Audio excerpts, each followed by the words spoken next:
I've been wanting to make this video for a while because it's something I really kind of remembered, way back in the day when, all the Saw films would come out on DVD before I had them on Blu-ray, but they would come out on DVD. And, Lionsgate never really gave us much in terms of special features and everything. And it's really kind of a sad thing, too. I think the one reason they didn't do it is because they didn't give us like deleted scenes or deleted takes or even just not even edited footage, but kind of a take on how or what they were going to do with certain endings that they scrapped or anything like that. I mean, we've seen bits and pieces of footage here and there about like certain endings that just never really came to fruition for whatever reason. I think the biggest one I can remember is the ending of Saw 5 that kind of leaked, or at least some little piece of it with Jill's.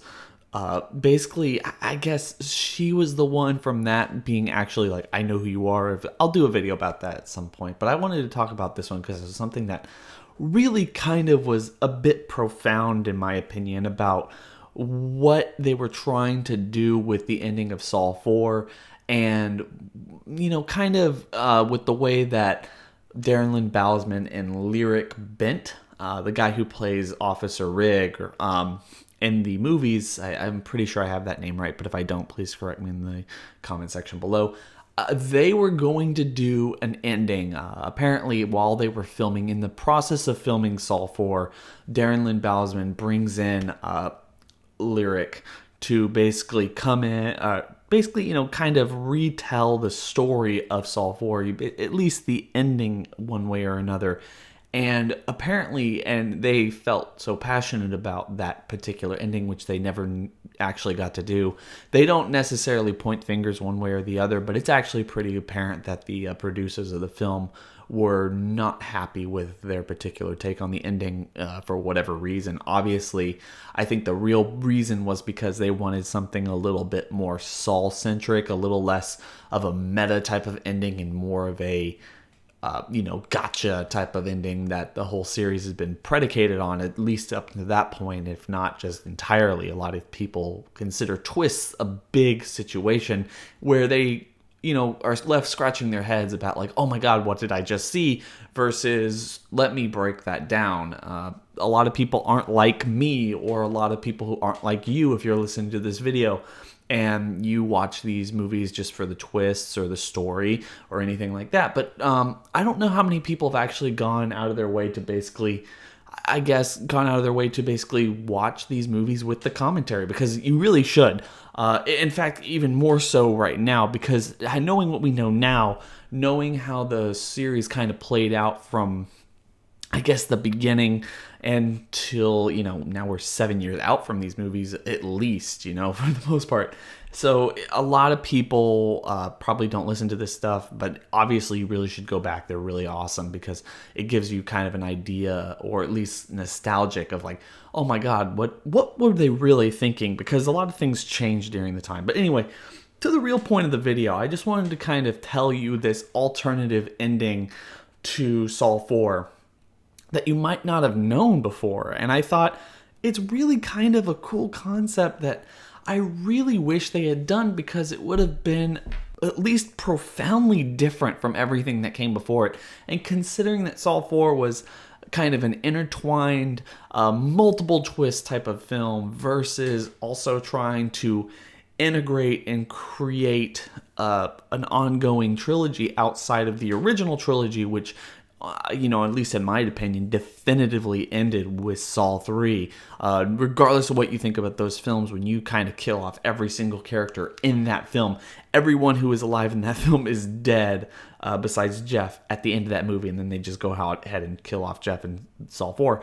Anyway, so basically what's going on, if you don't remember, I'll just give you a quick refresher. So you have Lyric's character, Officer Rigg, basically going to the Gideon meat shop, or meat factory, that Jeff was basically inundated with, and John, Jill, and Lynn are all in Saw 3, and he gets there before Detective Strom, looking around, trying to figure out where Detective Matthews is, and also Detective Hoffman, and so he's looking around and everything, and the way the movie actually plays out is Strom gets there after Rig.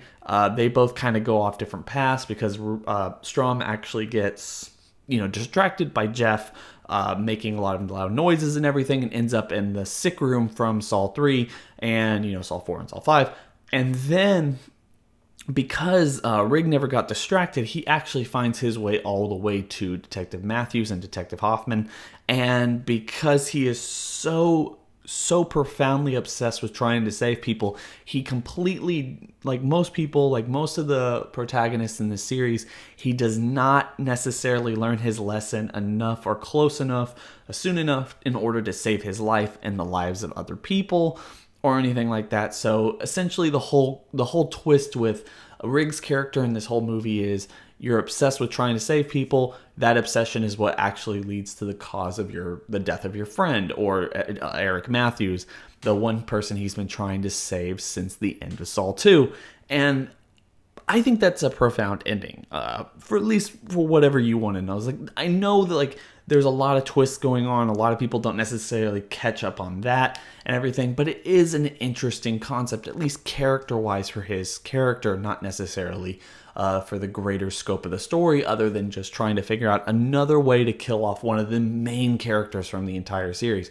But apparently, Darren Lynn Bousman and Lyric Brent actually had a different idea for this. And so basically around this scene, you have Eric Matthews with a gun, and the name escapes me. So tell me in the comment section below. Maybe I'll think of it in one way or the other. But you have John Kramer's former lawyer and business partner kind of in this trap with Eric Matthews and Detective Mark Hoffman. And you have essentially him giving Eric Matthews a gun, saying, you have to save yourself or something, basically kind of reaffirming all the stuff we've been hearing throughout the entire movie, is that, Riggs or someone is like, no one can really save anyone. They all have to save themselves, which is, for the life I've lived and everything, I feel like that is an interesting lesson and something that a lot of people should really take to heart. You have to change yourself mostly. You can't expect other people to change you. You can let your experience shape you, but you need to change yourself. If something kind of profound happens to you, you have to shape that situation yourself. So essentially their idea was Riggs would be running around and he would kind of get to the door. He's like, keep out and blah, blah, blah. Just learn your lesson type of shit. And he would basically, at this point, be the only character in the entire series who breaks down and just realizes what he's done and how his obsession has driven him throughout this entire movie, if not the entire franchise at this point.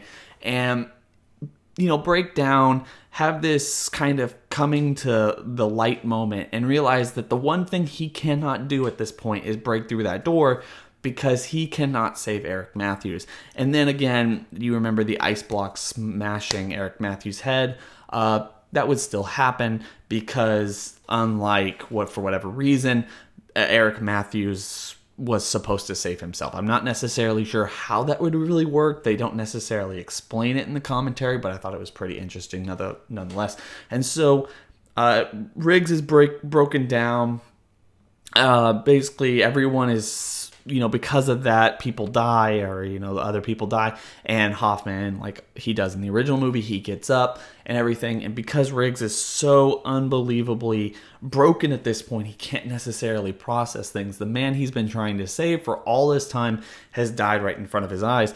And Hoffman would get down and whisper something to Riggs and just kind of tell him that something basically is one way or the other, like you lose or game over or something, whatever, and leave, just completely walk out and leave.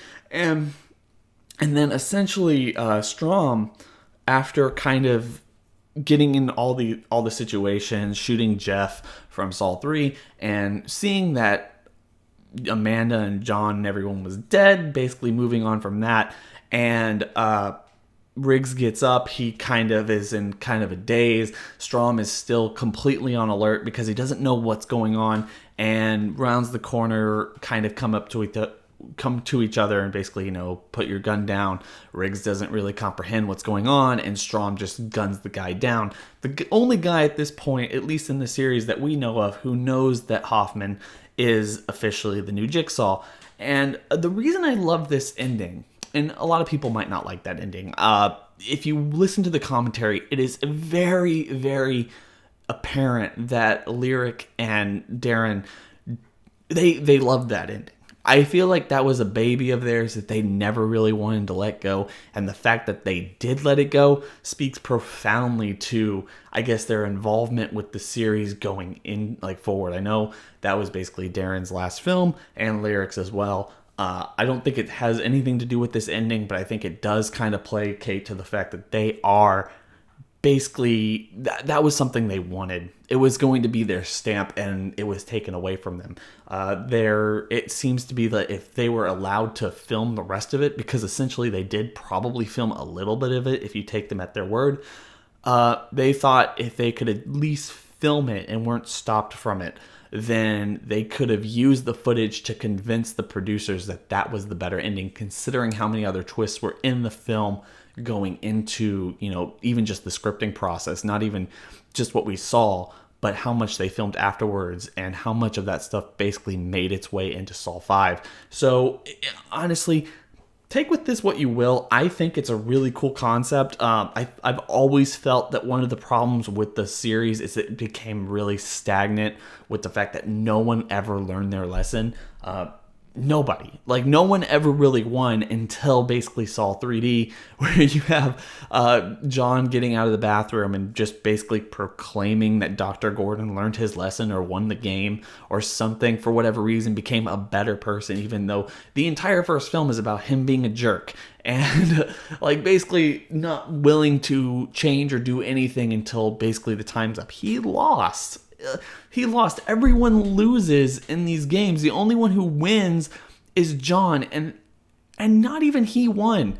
I could do so many videos about this stuff in the past, and also I want to do stuff in the future about why exactly Saw 3 is such a good film, because it's heartfelt. There's reasons for these people who don't necessarily come into contact with other characters or other things, and how they actually, John's plan or strategy, and what basically happened because of his death, and how it basically ripple affected into the next 4 films, or even 5 films now we're getting Saw Legacy, and what that meant to him at the moment that he died, and what he might have been thinking at that time. I feel like very profound. Saw 3 is such an amazing film in my opinion. And Saw 4 basically taking that concept and merging it, and also being an interesting concept in and of itself, but merging into the whole events of those films.